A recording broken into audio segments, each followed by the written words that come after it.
أعوذ بالله من الشيطان الرجيم. بسم الله الرحمن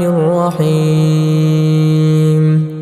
الحمد لله الذي أنزل على عبده الكتاب ولم يجعل له عوجا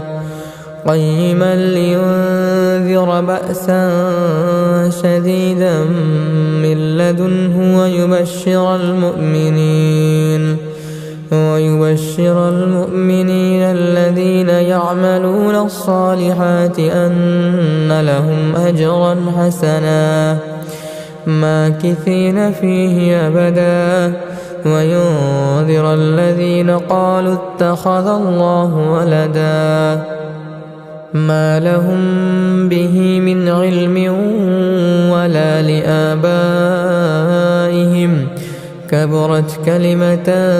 تخرج من أفواههم إن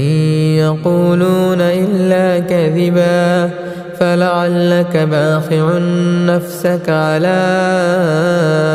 آثارهم إن لم يؤمنوا بهذا الحديث أسفا إنا جعلنا ما على الأرض زينة لها لنبلوهم أيهم أحسن عملا وإنا لجاعلون ما عليها صعيدا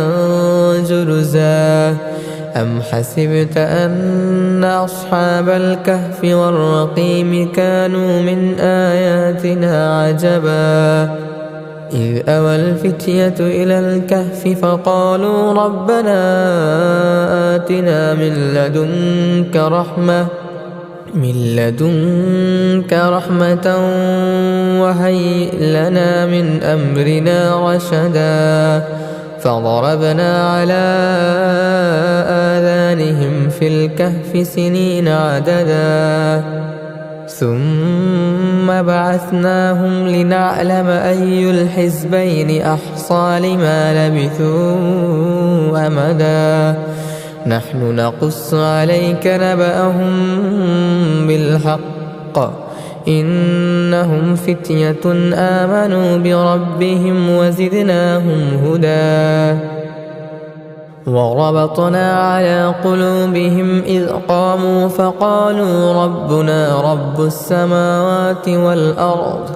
ربنا رب السماوات والأرض لن ندعو من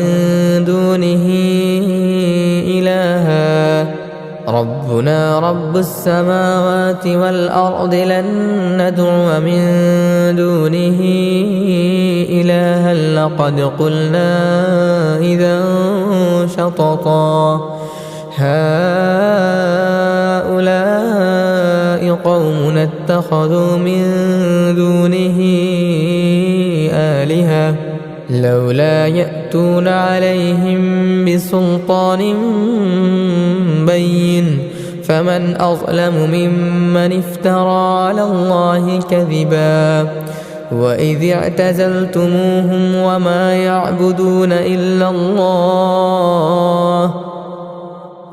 يعبدون إلا الله فأووا إلى الكهف ينشر لكم ربكم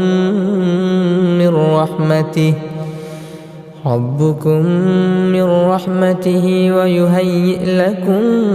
من أمركم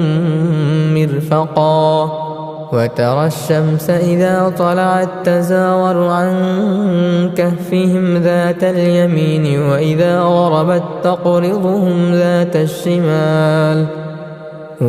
غربت تقرضهم ذات الشمال وهم في فجوة منه ذلك من آيات الله من يهد الله فهو المهتد ومن يضلل فلن تجد له وليا مرشدا وتحسبهم أيقاظا وهم رقود ونقلبهم ذات اليمين وذات الشمال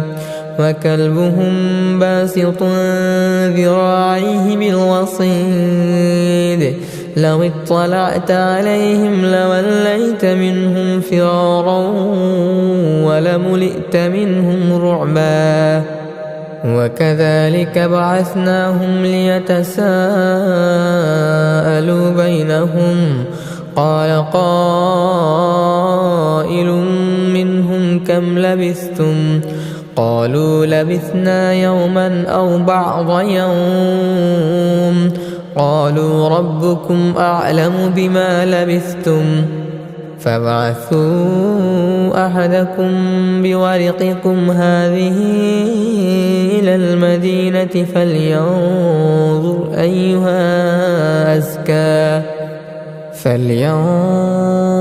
أيها أزكى طعاما فليأتكم برزق منه وليتلطف ولا يشعرن بكم أحدا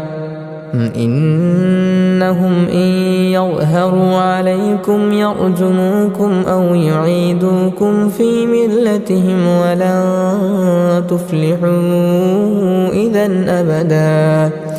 وكذلك أعثرنا عليهم ليعلموا أن وعد الله حق وأن الساعة لا ريب فيها إذ يتنازعون بينهم أمرهم فقالوا ابنوا عليهم بنيانا ربهم أعلم بهم قال الذين غلبوا على أمرهم لنتخذن عليهم مسجدا سيقولون ثلاثة رابعهم كلبهم ويقولون خمسة سادسهم كلبهم رجما بالغيب ويقولون سبعة وثامنهم كلبهم قل ربي أعلم بعدتهم ما يعلمهم إلا قليل فلا تمار فيهم إلا مراء ظاهرا ولا تستفت فيهم منهم أحدا ولا تقولن لشيء إني فاعل ذلك غدا إلا أن يشاء الله واذكر ربك إذا نسيت وقل عسى أن يهديني ربي لأقرب من هذا رشدا ولبثوا في كهفهم 300 سنين وازدادوا 9 قل الله أعلم بما لبثوا له غيب السماوات والأرض أبصر به وأسمع ما لهم من دونه من ولي ولا يشرك في حكمه أحدا واتل ما أوحي إليك من كتاب ربك لا مبدل لكلماته ولا تجد من دونه ملتحدا واصبر نفسك مع الذين يدعون ربهم بالغداة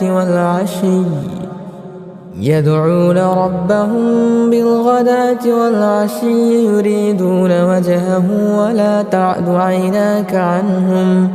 تريد زينة الحياة الدنيا ولا تطع من أغفلنا قلبه عن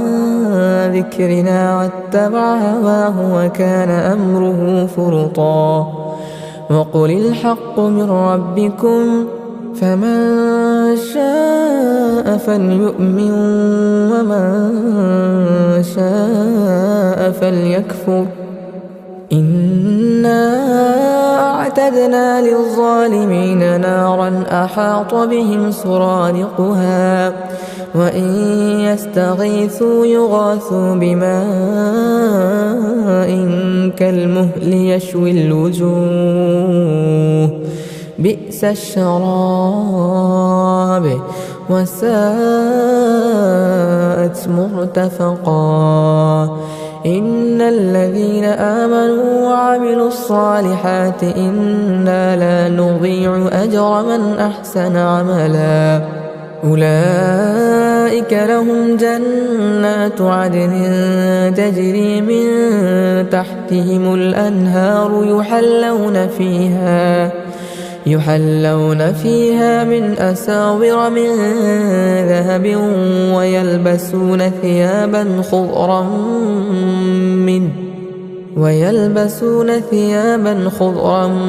من سندس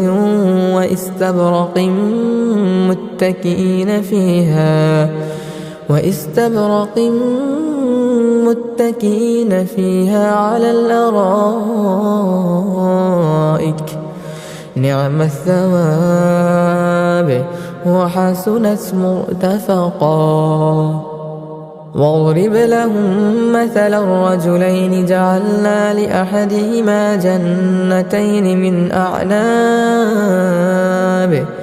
جنتين من أعناب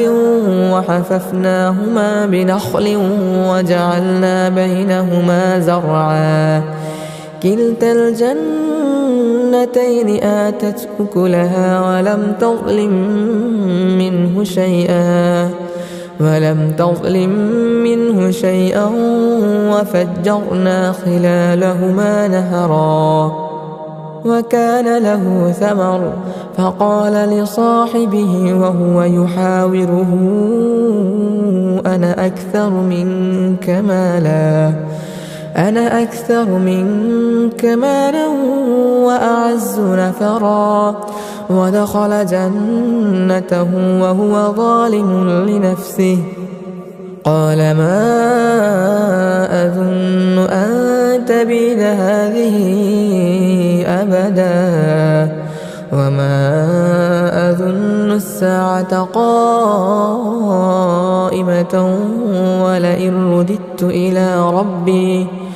ولئن رددت إلى ربي لأجدن خيرا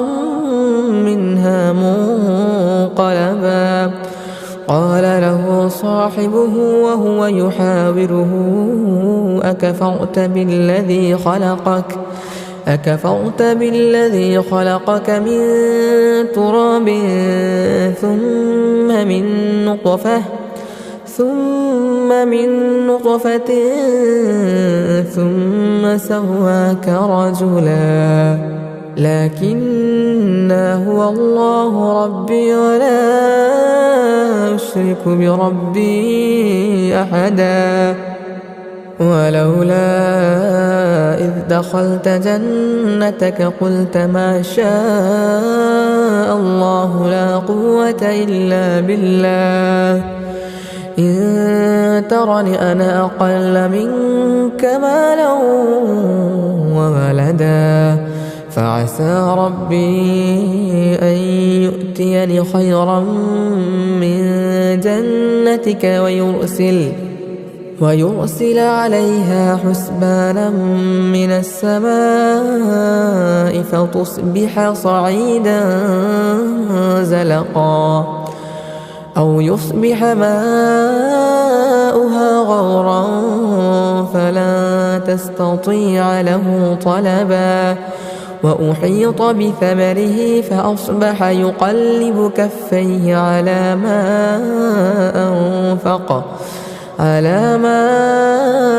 أنفق فيها وهي خاوية على عروشها ويقول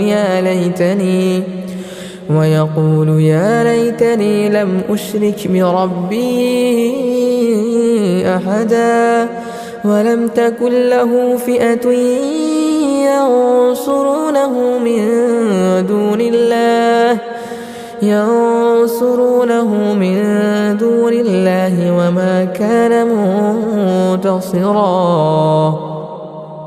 هنالك الولاية لله الحق، هو خير ثوابا وخير عقبا. واضرب لهم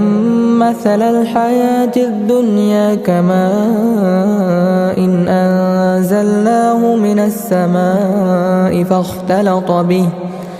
فاختلط به نبات الأرض فأصبح هشيما تذروه الرياح، وكان الله على كل شيء مقتدرا. المال والبنون زينة الحياة الدنيا، والباقيات الصالحات خير عند ربك ثوابا وخير أملا. ويوم نسير الجبال وترى الأرض بارزة وحشرناهم فلم نغادر منهم أحدا، وعرضوا على ربك صفا لقد جئتمونا كما خلقناكم أول مرة بل زعمتم أن لن نجعل لكم موعدا. ووضع الكتاب فترى المجرمين مشفقين مما فيه ويقولون يا ويلتنا ما لهذا الكتاب لا يغادر صغيرة ولا كبيرة إلا أحصاها ووجدوا ما عملوا حاضرا ولا يظلم ربك أحدا. وإذ قلنا للملائكة اسجدوا لآدم فسجدوا إلا إبليس كان من الجن ففسق عن أمر ربه أفتتخذونه وذريته أولياء من دوني وهم لكم عدو بئس للظالمين بدلا. ما أشهدتهم خلق السماوات والأرض ولا خلق أنفسهم وما كنت متخذ المضلين عضدا. ويوم يقول نادوا شركائي الذين زعمتم فدعوهم فلم يستجيبوا لهم وجعلنا بينهم موبقا. ورأى المجرمون النار فظنوا أنهم مواقعوها ولم يجدوا عنها مصرفا. ولقد صرفنا في هذا القرآن للناس من كل مثل وكان الإنسان أكثر شيء جدلا. وما منع الناس أن يؤمنوا إذ جاءهم الهدى ويستغفروا ربهم إلا أن تأتيهم سنة الأولين أو يأتيهم العذاب قبلا. وما نرسل المرسلين إلا مبشرين ومنذرين ويجادل الذين كفروا بالباطل ليدحضوا به الحق واتخذوا آياتي وما أنذروا هزوا. ومن أظلم ممن ذكر بآيات ربه فأعرض عنها ونسي ما قدمت يداه إنا جعلنا على قلوبهم أكنة أن يفقهوه وفي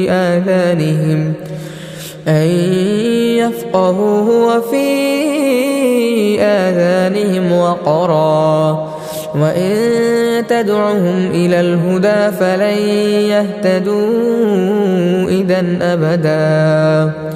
وربك الغفور ذو الرحمة لو يؤاخذهم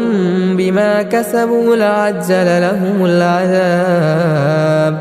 بل لهم موعد لن يجدوا من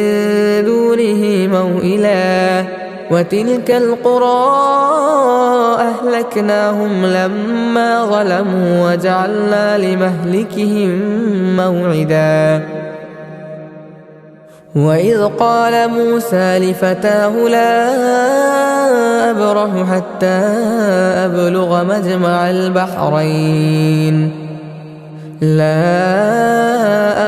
حتى أبلغ مجمع البحرين أو أمضي حقبا فلما بلغا مجمع بينهما نسيا حوتهما فاتخذ سبيله في البحر سربا فلما جاوزا قال لفتاه آتنا غداءنا لقد لقينا من سفرنا هذا نصبا قال أرأيت إذ أوينا إلى الصخرة فإني نسيت الحوت وما أنسانيه إلا الشيطان أن أذكره واتخذ سبيله في البحر عجبا قال ذلك ما كنا نبغي فارتد على آثارهما قصصا فوجدا عبدا من عبادنا آتيناه رحمة من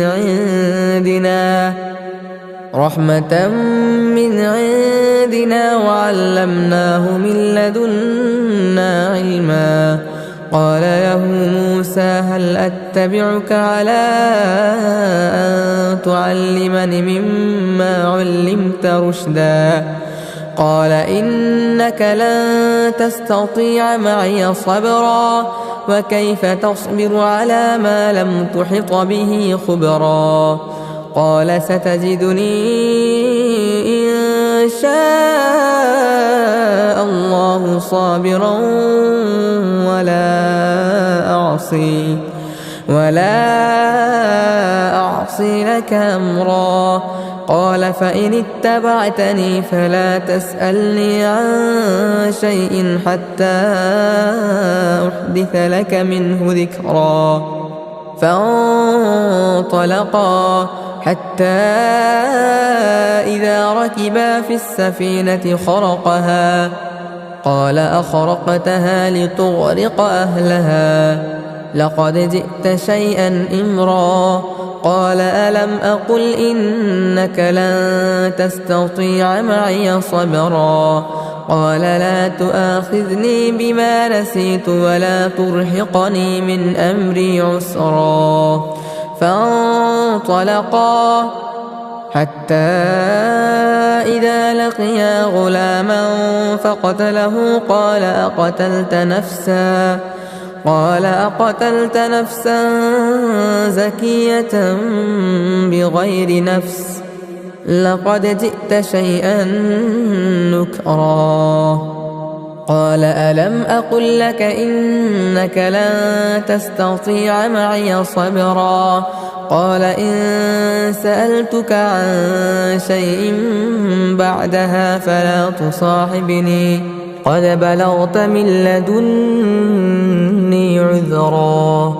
فانطلقا حتى إذا أتيا أهل قرية استطعما أهلها فأبوا أن يضيفوهما فوجدا فيها جدارا يريد أن ينقض فأقامه قال لو شئت لاتخذت عليه أجرا قال هذا فراق بيني وبينك سأنبئك بتأويل ما لم تستطع عليه صبرا أما السفينة فكانت لمساكين يعملون في البحر فأردت أن أعيبها وكان وراءهم ملك يأخذ كل سفينة غصبا. وأما الغلام فكان أبواه مؤمنين فخشينا أن يرهقهما طغيانا وكفرا فأردنا أن يبدلهما ربهما خيرا منه زكاة وأقرب رحما. وأما الجدار فكان لغلامين يتيمين في المدينة وكان تحته كنز لهما وكان أبوهما صالحا فأراد ربك أن يبلغا أشدهما ويستخرجا كنزهما رحمة من ربك وما فعلته عن أمري ذلك تأويل ما لم تسطع عليه صبرا. ويسألونك عن ذي القرنين قل سأتلو عليكم منه ذكرا. إنا مكنا له في الأرض وآتيناه من كل شيء سببا فأتبع سببا حتى إذا بلغ مغرب الشمس وجدها تغرب في عين حمئة ووجد عندها قوما قلنا يا ذا القرنين إما أن تعذب وإما أن تتخذ فيهم حسنا. قال أما من ظلم فسوف نعذبه ثم يرد إلى ربه فيعذبه عذابا نكرا. وأما من آمن وعمل صالحا فله جزاء الحسنى وسنقول له من أمرنا يسرا. ثم أتبع سببا حتى إذا بلغ مطلع الشمس وجدها تطلع على قوم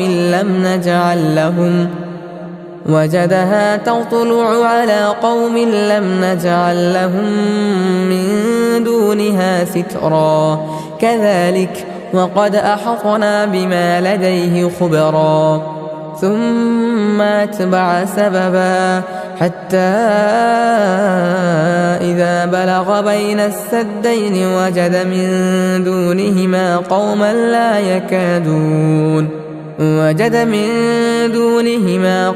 لا يكادون يفقهون قولا. قالوا يا ذا القرنين إن يأجوج ومأجوج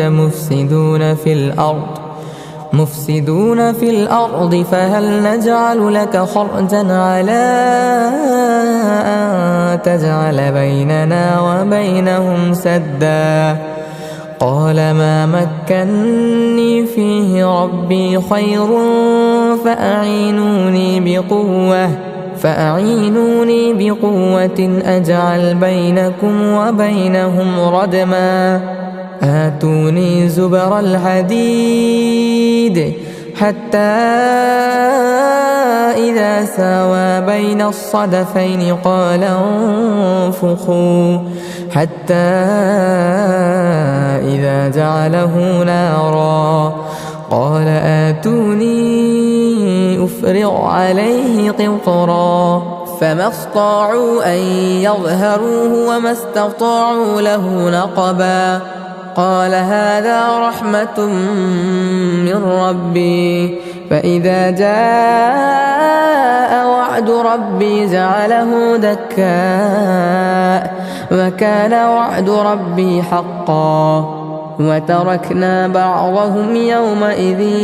يموج في بعض ونفخ في الصور فجمعناهم جمعا وعرضنا جهنم يومئذ للكافرين عرضا الذين كانت أعينهم في غطاء عن ذكري وكانوا لا يستطيعون سمعا أفحسب الذين كفروا أن يتخذوا عبادي من دوني أولياء إنا أعتدنا جهنم للكافرين نزلا قل هل ننبئكم بالأخسرين أعمالا الذين ضل سعيهم في الحياة الدنيا وهم يحسبون أنهم يحسنون صنعا أولئك الذين كفروا بآيات ربهم ولقائه فحبطت أعمالهم فلا نقيم لهم يوم القيامة وزنا ذلك جزاؤهم جهنم بما كفروا واتخذوا آياتي ورسلي هزوا إن الذين آمنوا وعملوا الصالحات كانت لهم جنات الفردوس نزلا خالدين فيها لا يبغون عنها حولا قل لو كان البحر مدادا لكلمات ربي لنفد البحر قبل أن تنفد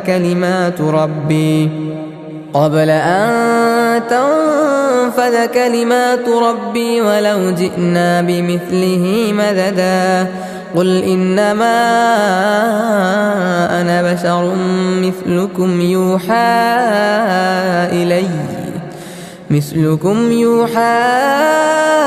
إلي أنما إلهكم إله واحد فمن كان يرجو لقاء ربه فليعمل عملا صالحا ولا يشرك بعبادة ربه أحدا. أعوذ بالله من الشيطان الرجيم. بسم الله الرحمن الرحيم. الحمد لله الذي أنزل على عبده الكتاب ولم يجعل له عوجا قيما لينذر بأسا شديدا من لدنه ويبشر المؤمنين الذين يعملون الصالحات أن لهم أجرا حسنا ماكثين فيه أبدا وينذر الذين قالوا اتخذ الله ولدا ما لهم به من علم ولا لآبائهم كبرت كلمة تخرج من أفواههم إن يقولون إلا كذبا فلعلك باخع نفسك على آثارهم إن لم يؤمنوا بهذا الحديث أسفا إنا جعلنا ما على الأرض زينة لها لنبلوهم أيهم أحسن عملا وإنا لجاعلون ما عليها صعيدا جرزا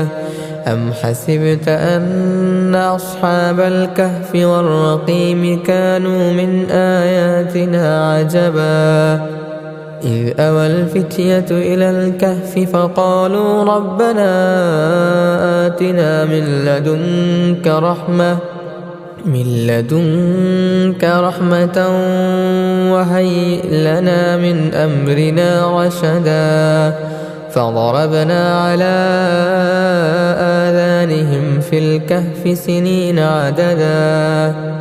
ثم بعثناهم لنعلم أي الحزبين أحصى لما لبثوا أمدا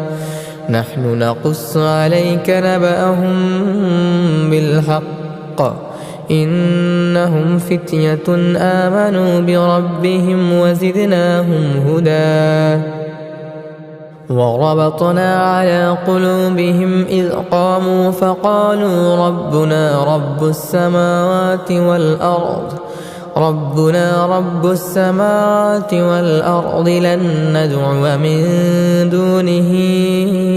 إلها ربنا رب السماوات والأرض لن ندعو من دونه إلها لقد قلنا إذا شططا هؤلاء قومنا اتخذوا من دونه آلهة لولا يأتون عليهم بسلطان بين فمن أظلم ممن افترى على الله كذبا وإذ اعتزلتموهم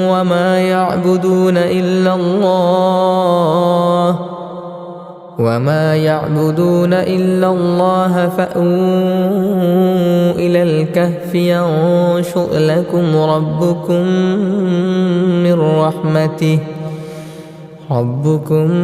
من رحمته ويهيئ لكم من أمركم مرفقا وترى الشمس إذا طلعت تزاور عن كهفهم ذات اليمين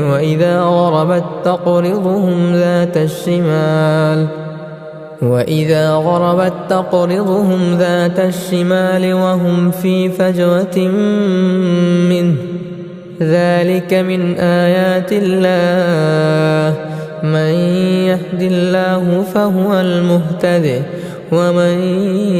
يضلل فلن تجد له وليا مرشدا وتحسبهم أيقاظا وهم رقود ونقلبهم ذات اليمين وذات الشمال وكلبهم باسط ذراعيه بالوصيد لو اطلعت عليهم لوليت منهم فرارا ولملئت منهم رعبا وكذلك بعثناهم ليتساءلوا بينهم قال قائل منهم كم لبثتم قالوا لبثنا يوما أو بعض يوم قالوا ربكم أعلم بما لبثتم فابعثوا أحدكم بورقكم هذه إلى المدينة فلينظر أيها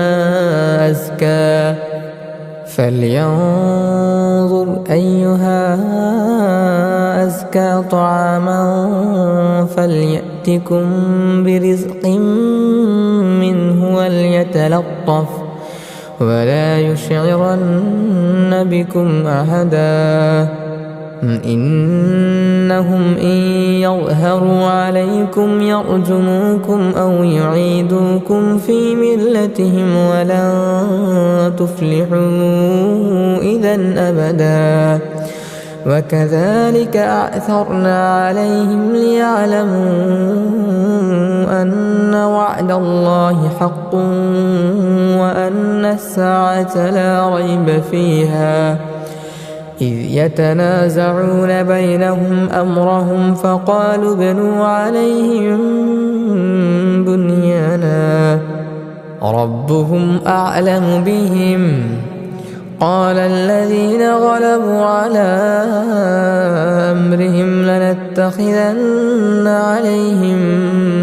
مسجدا سيقولون ثلاثة رابعهم كلبهم ويقولون خمسة سادسهم كلبهم رجما بالغيب ويقولون سبعة وثامنهم كلبهم قل ربي أعلم بعدتهم ما يعلمهم إلا قليل فلا تمار فيهم إلا مراء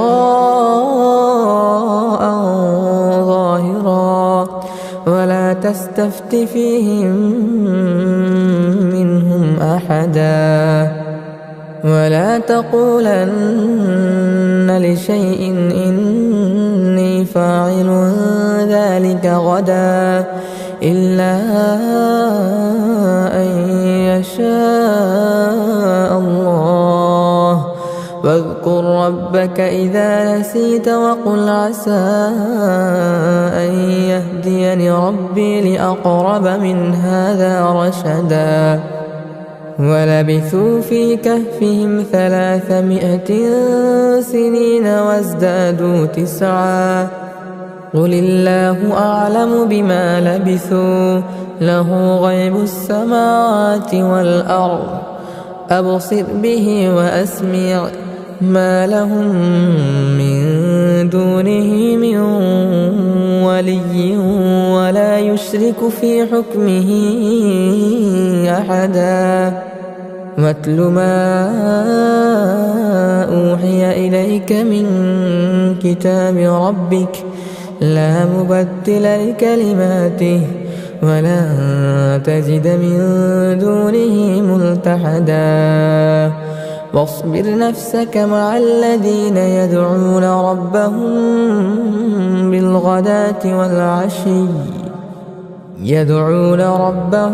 بالغداة والعشي يريدون وجهه ولا تعد عيناك عنهم تريد زينة الحياة الدنيا ولا تطع من أغفلنا قلبه عن ذكرنا واتبع هواه وكان أمره فرطا وقل الحق من ربكم فمن شاء فليؤمن ومن شاء فليكفر إنا أعتدنا للظالمين نارا أحاط بهم سرادقها وإن يستغيثوا يغاثوا بماء كالمهل يشوي الوجوه بئس الشراب وساءت مرتفقا إن الذين آمنوا وعملوا الصالحات إنا لا نضيع أجر من أحسن عملا أولئك لهم جنات عدن تجري من تحتهم الأنهار يحلون فيها من أساور من ذهب ويلبسون ثيابا خضرا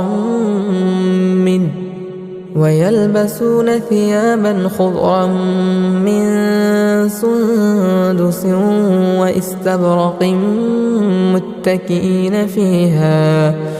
واستبرق متكئين فيها على الأرائك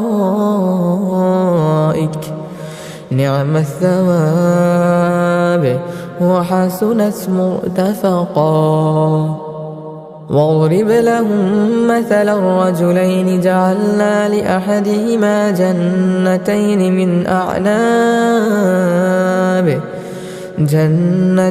من أعناب وحففناهما بنخل وجعلنا بينهما زرعا كلتا الجنتين آتت أكلها ولم تظلم منه شيئا وفجرنا خلالهما نهرا وكان له ثمر فقال لصاحبه وهو يحاوره أنا أكثر منك مالا أنا أكثر منك مالا وأعز نفرا. ودخل جنته وهو ظالم لنفسه قال ما أظن أن تبيد هذه أبدا وما أظن الساعة قائمة ولئن رددت إلى ربي لأجدن خيرا منها منقلبا. قال له صاحبه وهو يحاوره أكفرت بالذي خلقك من تراب ثم من نطفة ثم سواك رجلا لكن هو الله ربي ولا أشرك بربي أحدا. ولولا إذ دخلت جنتك قلت ما شاء الله لا قوة إلا بالله إن ترني أنا أقل منك مالا وولدا فعسى ربي أن يؤتيني خيرا من جنتك ويرسل عليها حسبانا من السماء فتصبح صعيدا زلقا أو يصبح ماؤها غورا فلا تستطيع له طلبا. وأحيط بثمره فأصبح يقلب كفيه على ما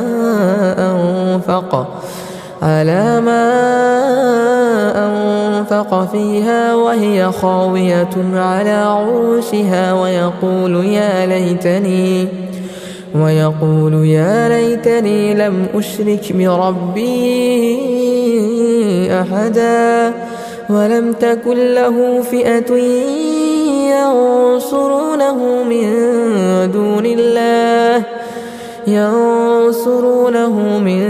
دون الله وما كان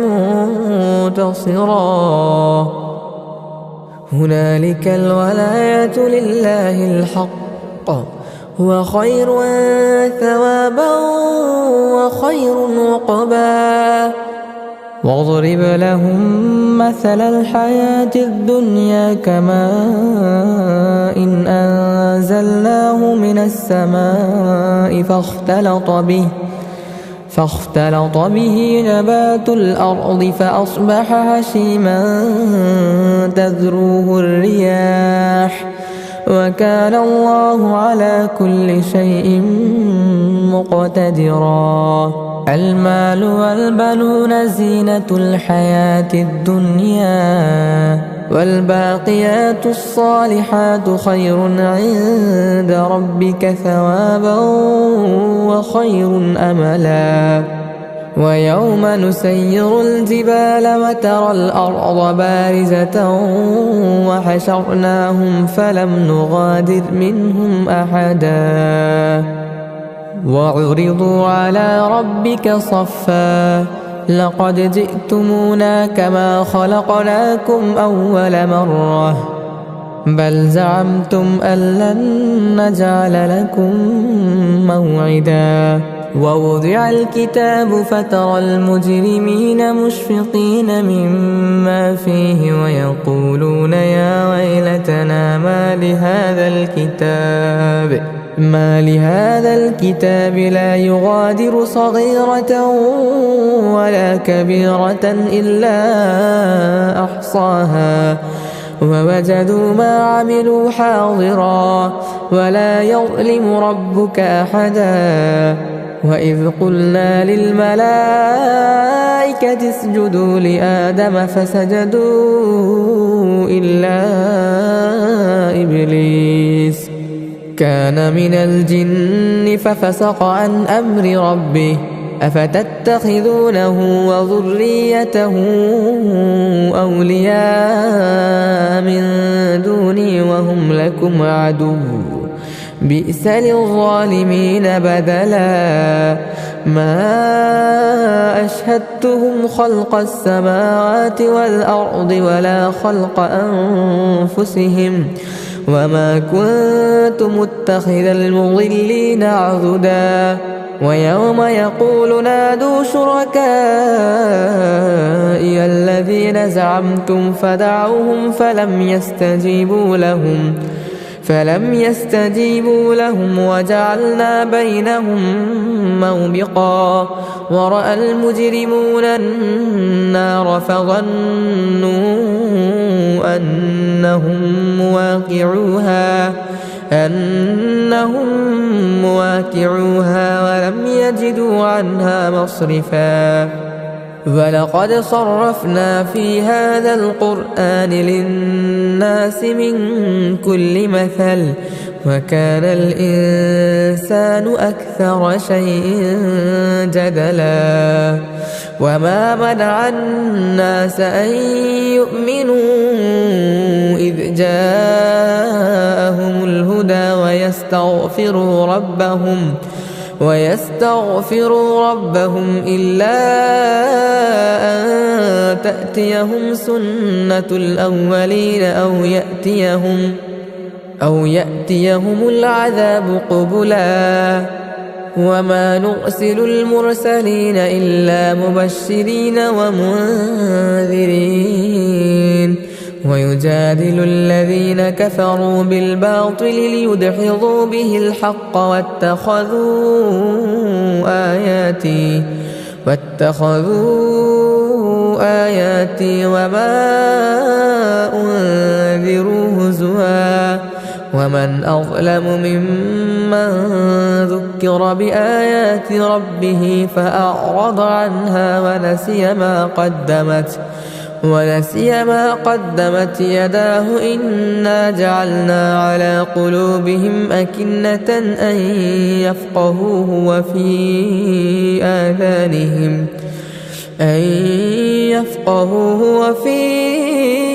آذانهم وقرا وإن تدعهم إلى الهدى فلن يهتدوا إذن أبدا وربك الغفور ذو الرحمة لو يؤاخذهم بما كسبوا لعجل لهم العذاب بل لهم موعد لن يجدوا من دونه موئلا وتلك القرى أهلكناهم لما ظلموا وجعلنا لمهلكهم موعدا وإذ قال موسى لفتاه لا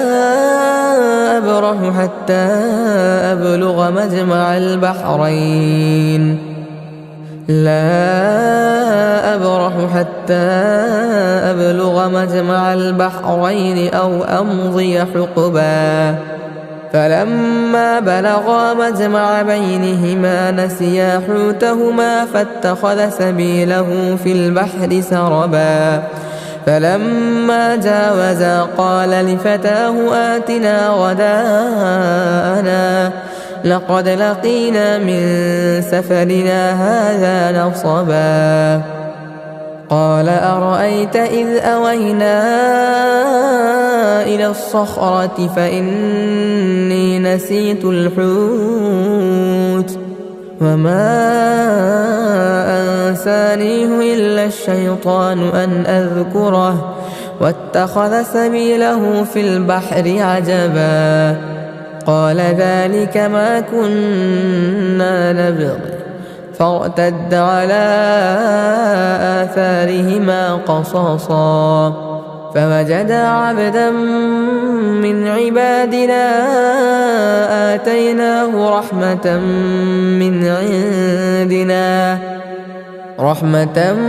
من عندنا وعلمناه من لدنا علما قال له موسى هل أتبعك على أن تعلمني مما علمت رشدا قال إنك لن تستطيع معي صبرا وكيف تصبر على ما لم تحط به خبرا قال ستجدني إن شاء الله صابرا ولا أعصي لك أمرا قال فإن اتبعتني فلا تسألني عن شيء حتى أحدث لك منه ذكرا فانطلقا حتى إذا ركبا في السفينة خرقها قال أخرقتها لتغرق أهلها لقد جئت شيئا إمرا قال ألم أقل إنك لن تستطيع معي صبرا قال لا تؤاخذني بما نسيت ولا ترهقني من أمري عسرا فانطلقا حتى إذا لقيا غلاما فقتله قال أقتلت نفسا زكية بغير نفس لقد جئت شيئا نكرا قال ألم أقل لك إنك لن تستطيع معي صبرا قال إن سألتك عن شيء بعدها فلا تصاحبني قد بلغت من لدني عذرا فانطلقا حتى إذا أتيا أهل قرية استطعما أهلها فأبوا أن يضيفوهما فوجدا فيها جدارا يريد أن ينقض فأقامه قال لو شئت لاتخذت عليه أجرا قال هذا فراق بيني وبينك سأنبئك بتأويل ما لم تستطع عليه صبرا أما السفينة فكانت لمساكين يعملون في البحر فأردت أن أعيبها وكان وراءهم ملك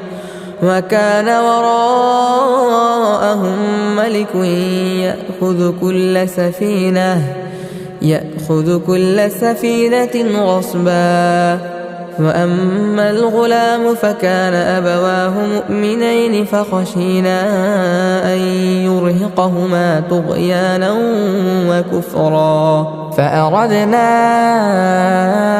أن يبدلهما ربهما خيرا منه زكاة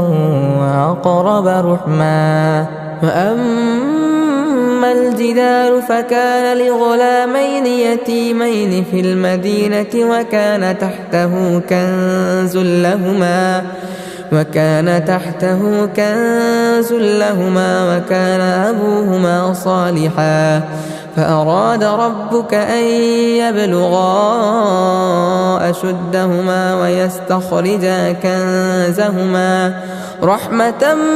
من ربك وما فعلته عن أمري ذلك تأويل ما لم تسطع عليه صبرا ويسألونك عن ذي القرنين قل سأتلو عليكم منه ذكرا إنا مكنا له في الأرض وآتيناه من كل شيء سببا فأتبع سببا حتى إذا بلغ مغرب الشمس وجدها تغرب في عين حمئة ووجد عندها قوما قلنا يا ذا القرنين إما أن تعذب وإما أن تتخذ فيهم حسنا. قال أما من ظلم فسوف نعذبه ثم يرد إلى ربه فيعذبه عذابا نكرا. وأما من آمن وعمل صالحا فله جزاء الحسنى وسنقول له من أمرنا يسرا. ثم أتبع سببا حتى إذا بلغ مطلع الشمس وجدها تطلع على قوم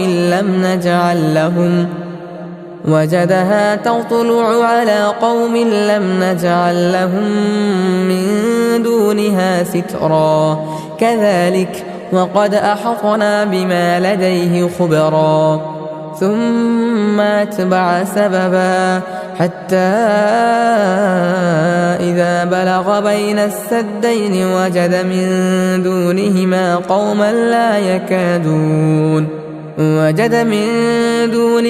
قوما لا يكادون يفقهون قولا. قالوا يا ذا القرنين إن يأجوج ومأجوج مفسدون في الأرض فهل نجعل لك خرجا على أن تجعل بيننا وبينهم سدا. قال ما مكني فيه ربي خير فأعينوني بقوة أجعل بينكم وبينهم ردما.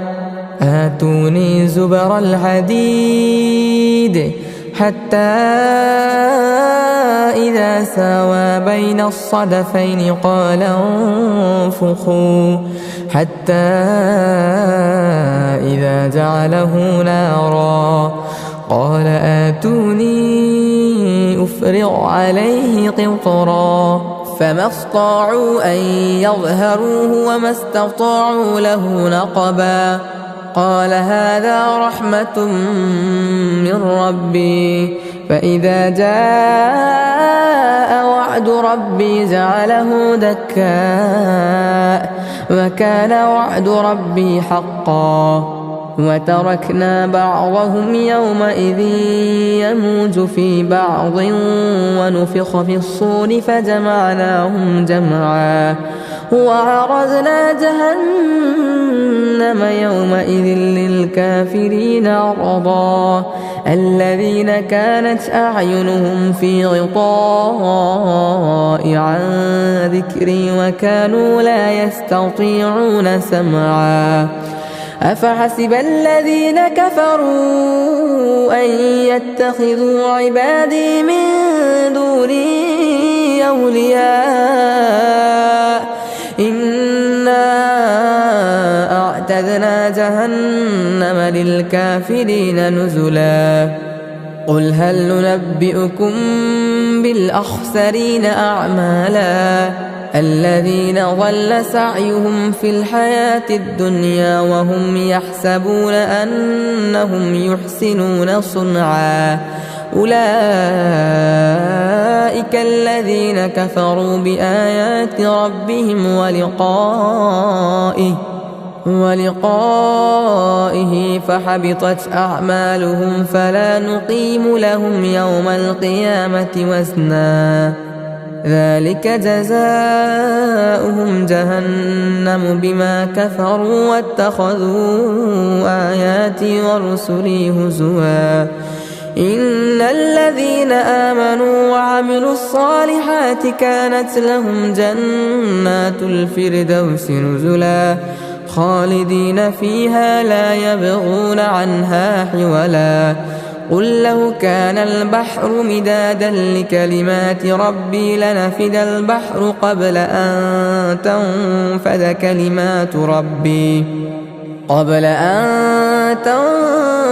كلمات ربي ولو جئنا بمثله مددا. قل إنما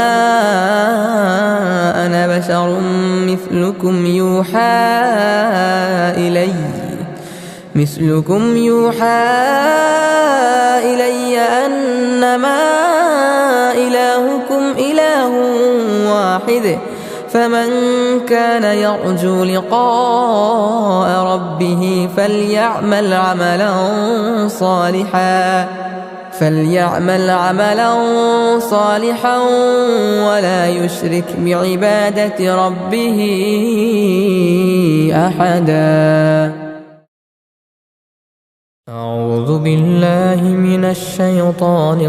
الرجيم. بسم الله الرحمن الرحيم. الحمد لله الذي أنزل على عبده الكتاب ولم يجعل له عوجا قيما لينذر بأسا شديدا من لدنه ويبشر المؤمنين الذين يعملون الصالحات أن لهم أجرا حسنا ماكثين فيه أبدا وينذر الذين قالوا اتخذ الله ولدا ما لهم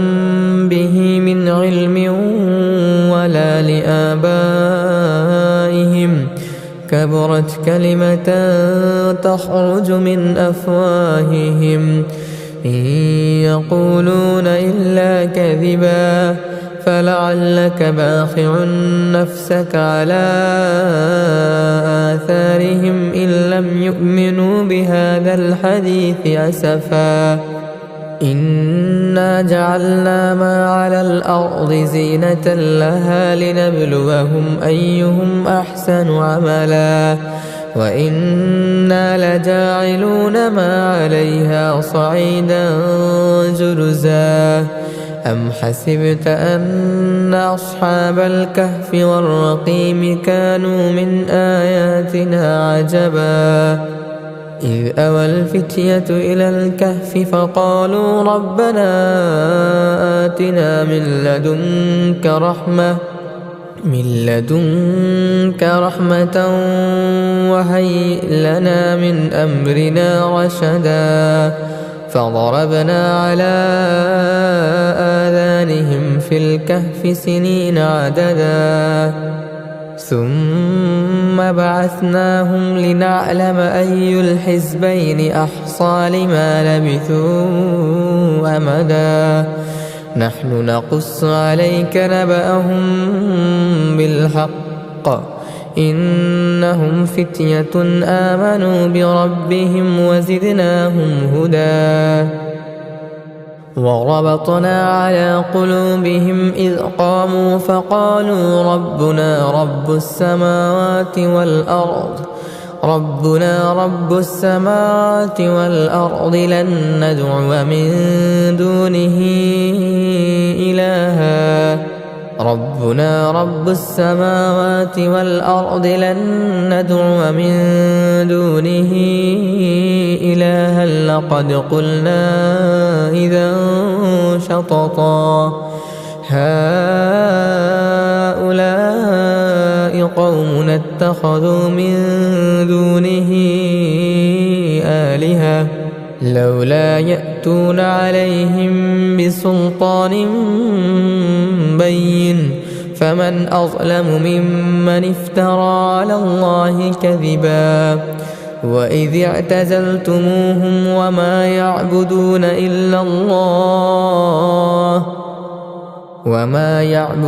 إلا الله فأووا إلى الكهف ينشر لكم ربكم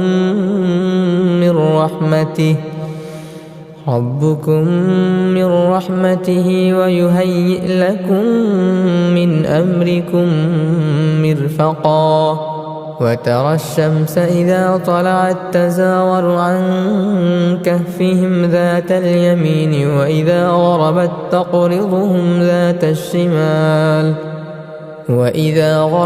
تقرضهم ذات الشمال وهم في فجوة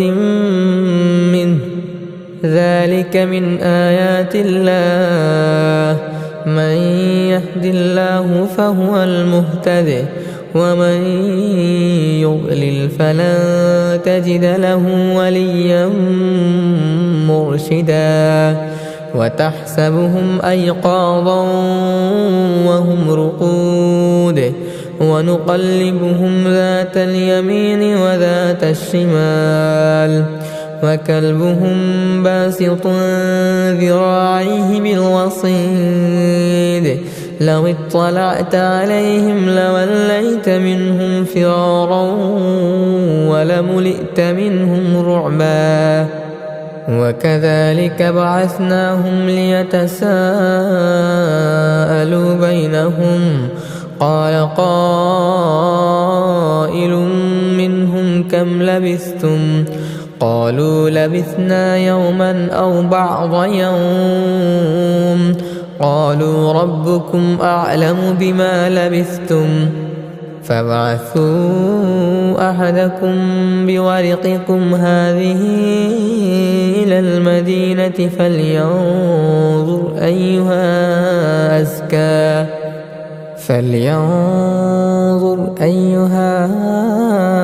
أزكى طعاما فليأتكم برزق منه وليتلطف ولا يشعرن بكم أحدا إنهم إن يظهروا عليكم يرجموكم أو يعيدوكم في ملتهم ولن تفلحوا إذا أبدا وكذلك أعثرنا عليهم ليعلموا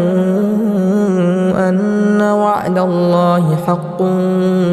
وأن الساعة لا ريب فيها إذ يتنازعون بينهم أمرهم فقالوا ابنوا عليهم بنيانا ربهم أعلم بهم قال الذين غلبوا على أمرهم لنتخذن عليهم مسجدا سيقولون ثلاثة رابعهم كلبهم ويقولون خمسة سادسهم كلبهم رجما بالغيب ويقولون سبعة وثامنهم كلبهم قل ربي أعلم بعدتهم ما يعلمهم إلا قليل فلا تمار فيهم إلا مراء ظاهرا ولا تستفت فيهم منهم أحدا ولا تقولن لشيء إني فاعل ذلك غدا إلا أن يشاء الله واذكر ربك إذا نسيت وقل عسى أن يهديني ربي لأقرب من هذا رشدا ولبثوا في كهفهم 300 سنين وازدادوا 9 قل الله أعلم بما لبثوا له غيب السماوات والأرض أبصر به وأسمع ما لهم من دونه من ولي ولا يشرك في حكمه أحدا واتل ما أوحي إليك من كتاب ربك لا مبدل لكلماته ولا تجد من دونه ملتحدا واصبر نفسك مع الذين يدعون ربهم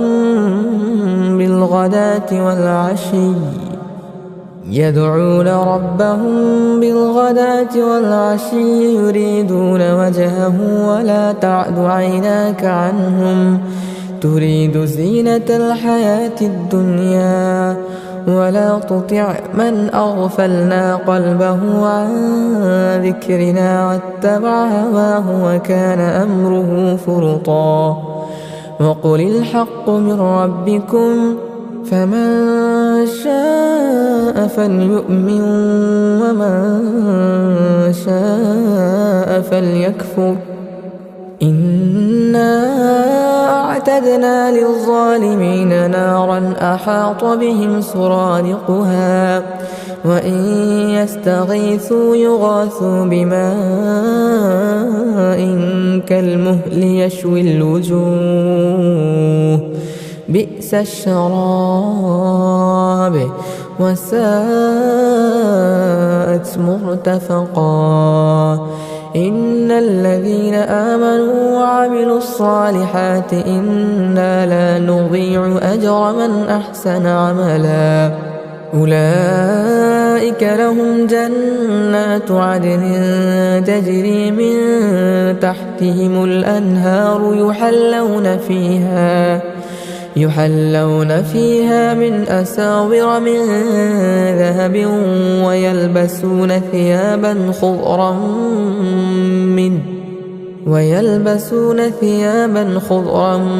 من سندس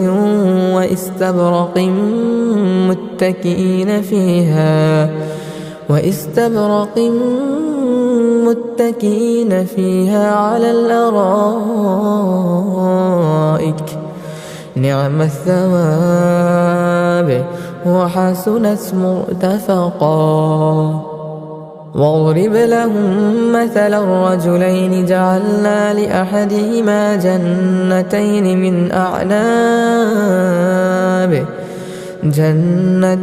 من أعناب وحففناهما بنخل وجعلنا بينهما زرعا كلتا الجنتين آتت أكلها ولم تظلم منه شيئا وفجرنا خلالهما نهرا وكان له ثمر فقال لصاحبه وهو يحاوره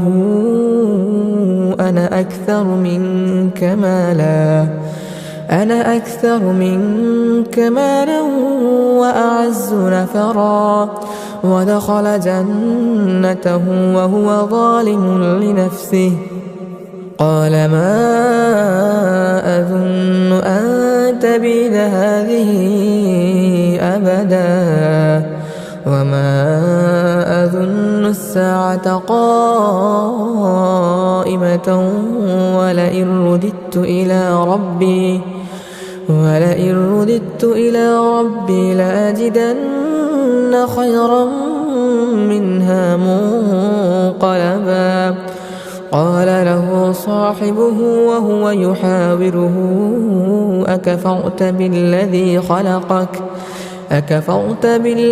خلقك من تراب ثم من نطفة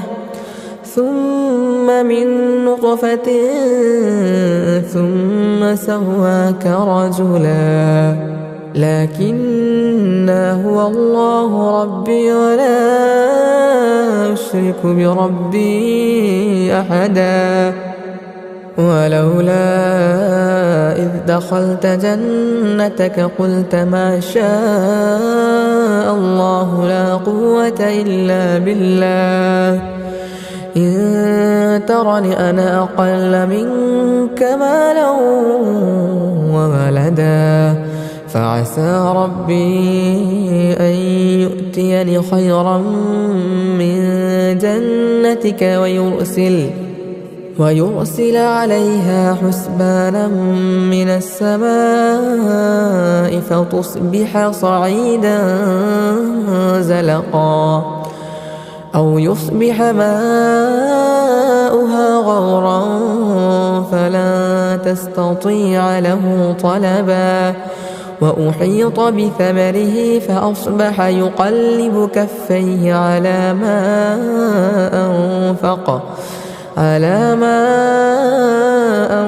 فانفق فيها وهي خاوية على عروشها ويقول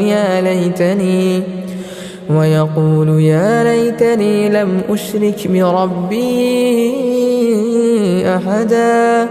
ولم تكن له فئة ينصرونه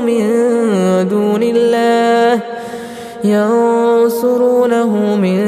دون الله وما كان منتصرا.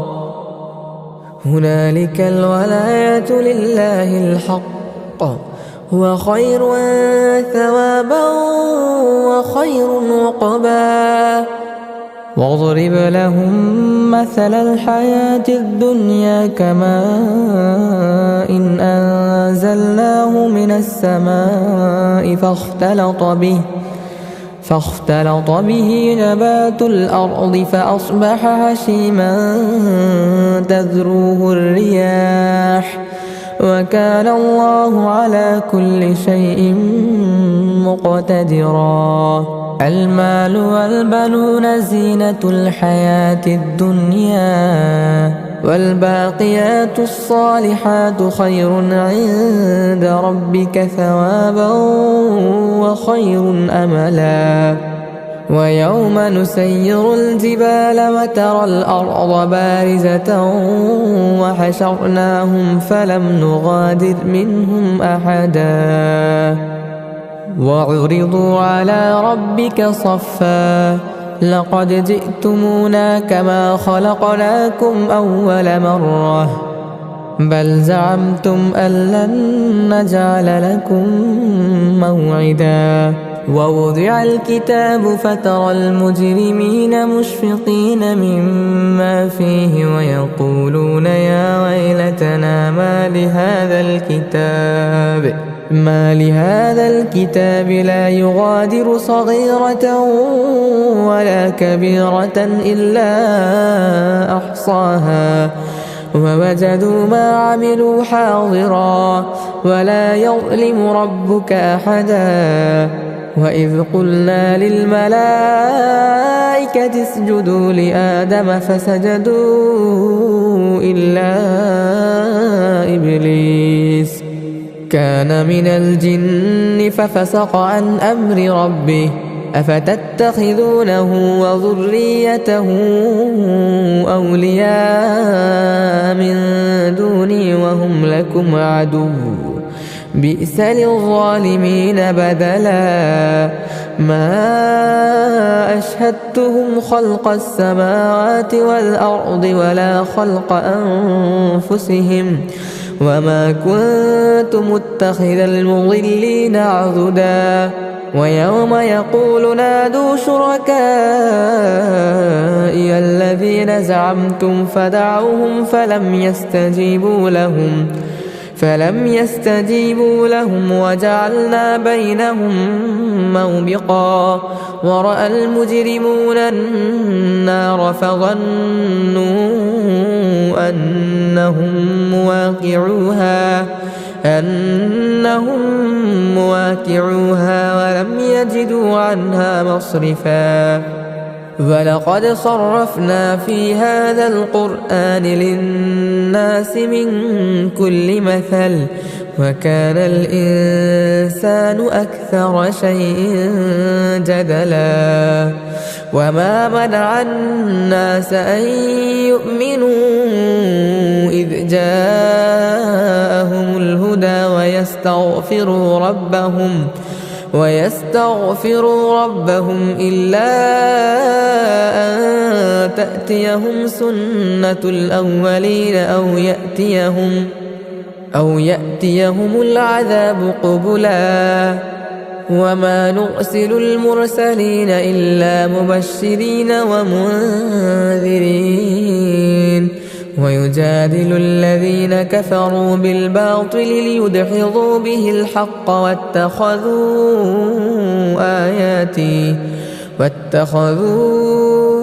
آياتي وما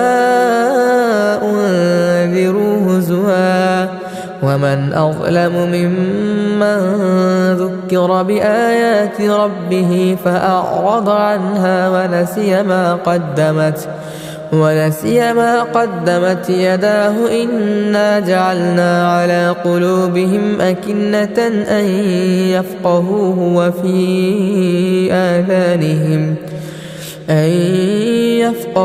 وفي آذانهم وقرا وإن تدعهم إلى الهدى فلن يهتدوا إذن أبدا وربك الغفور ذو الرحمة لو يؤاخذهم بما كسبوا لعجل لهم العذاب بل لهم موعد لن يجدوا من دونه موئلا وتلك القرى أهلكناهم لما ظلموا وجعلنا لمهلكهم موعدا وإذ قال موسى لفتاه لا أبرح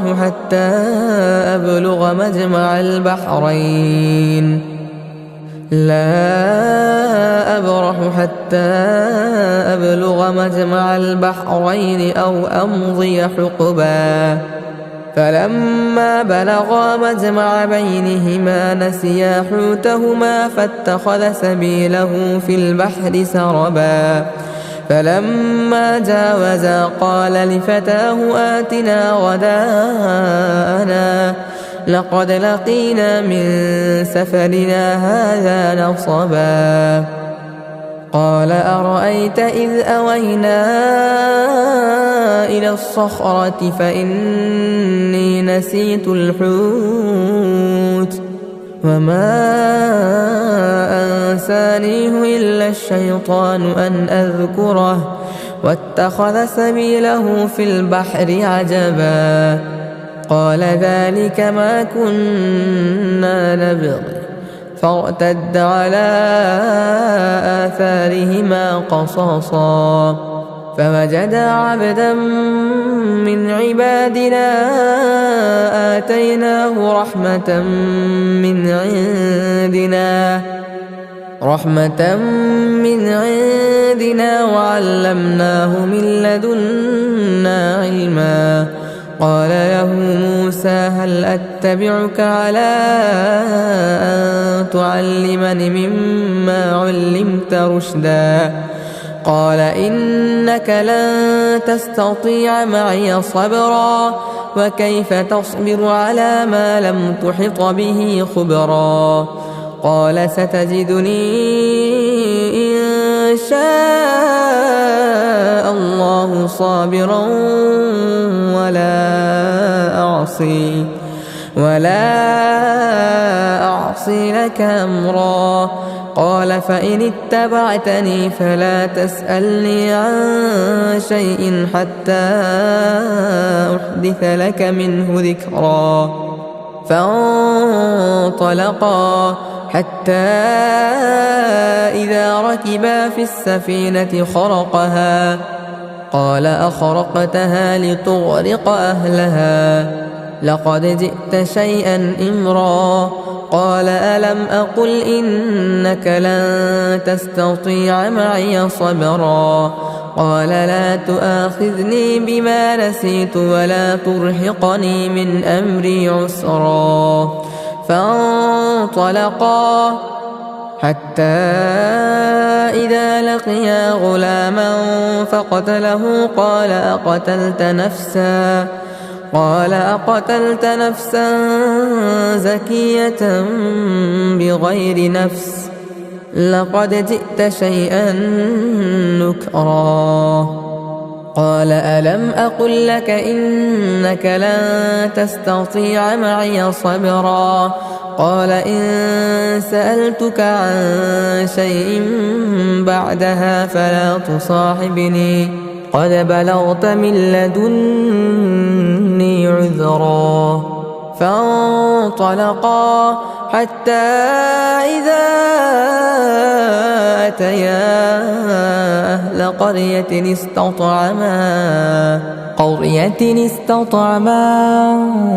أهلها فأبوا أن يضيفوهما فوجدا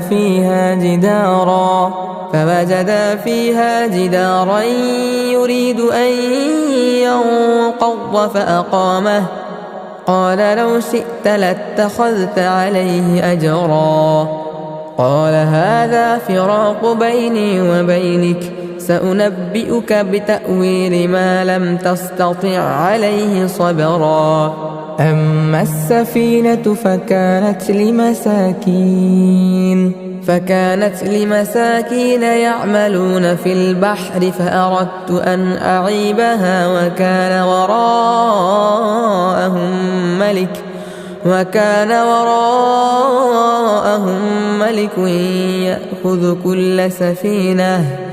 يأخذ كل سفينة غصبا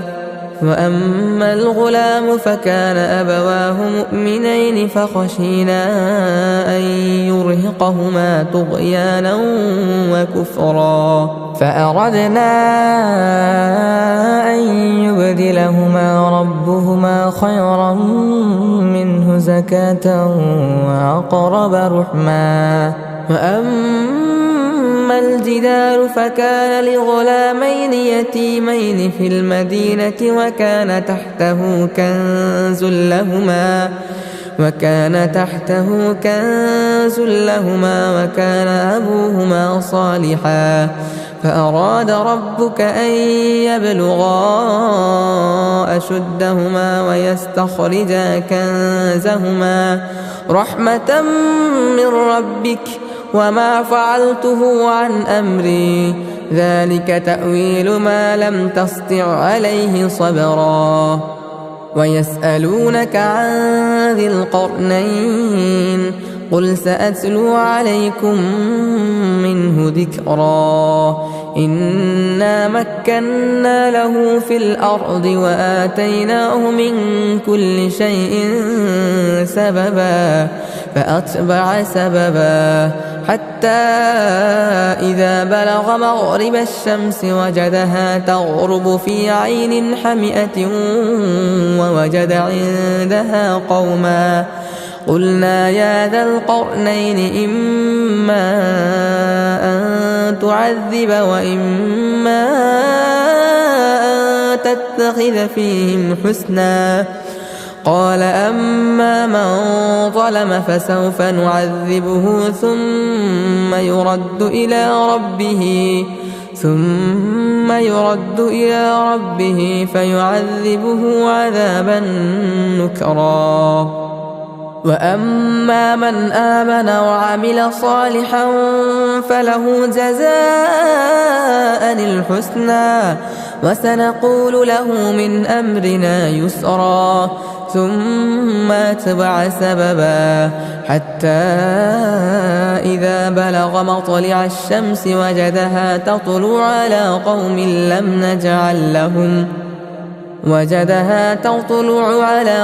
لم نجعل لهم من دونها سترا كذلك وقد أحطنا بما لديه خبرا ثم أتبع سببا حتى إذا بلغ بين السدين وجد من دونهما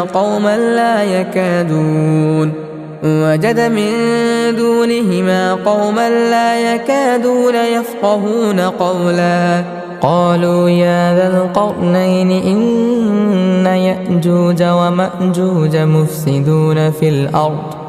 مفسدون في الأرض فهل نجعل لك خرجا على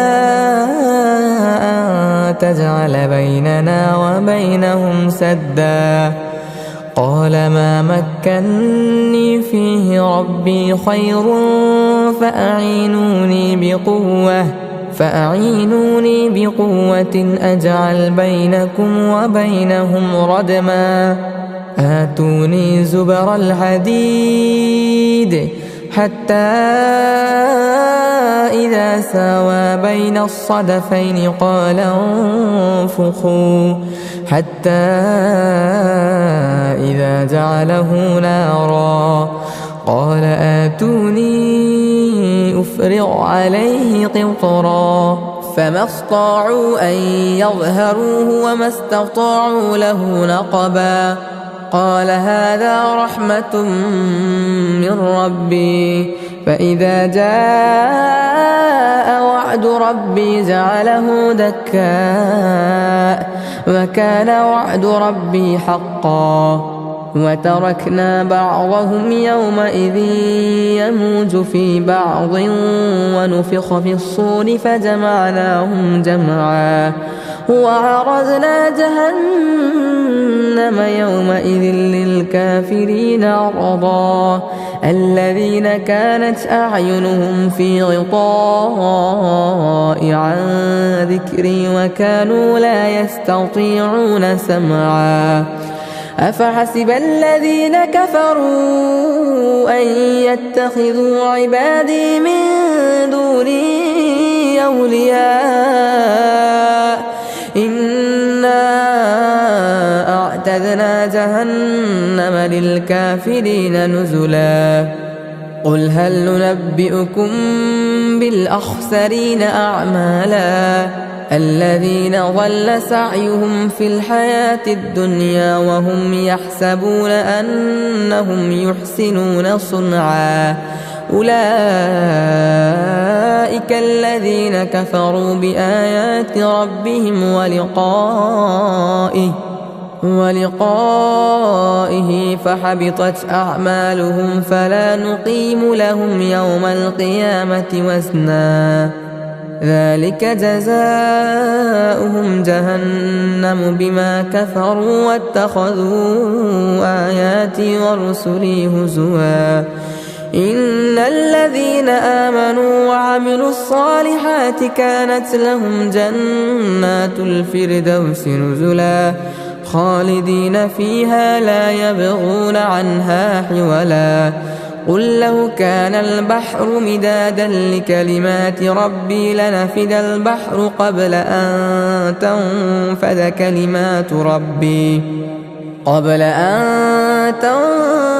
كلمات ربي ولو جئنا بمثله مددا قل إنما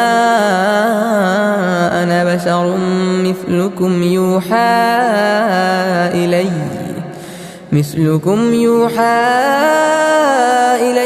أنما إلهكم إله واحد فمن كان يرجو لقاء ربه فليعمل عملا صالحا ولا يشرك بعبادة ربه أحدا.